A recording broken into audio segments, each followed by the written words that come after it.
সোমবার দিল্লিতে প্রধানমন্ত্রীর সঙ্গে সাক্ষাৎ করেন অসমের মুখ্যমন্ত্রী ডক্টর হিমন্ত বিশ্ব শর্মা।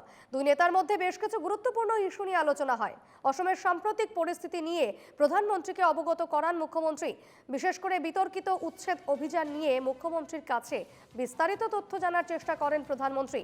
এদিকে আগামী 8ই সেপ্টেম্বর গুয়াহাটিতে অসম সরকারের উদ্যোগে অনুষ্ঠিত হবে সুধা কণ্ঠ ভূপেন হাজরিকার জন্ম শতবার্ষিকী উদযাপন।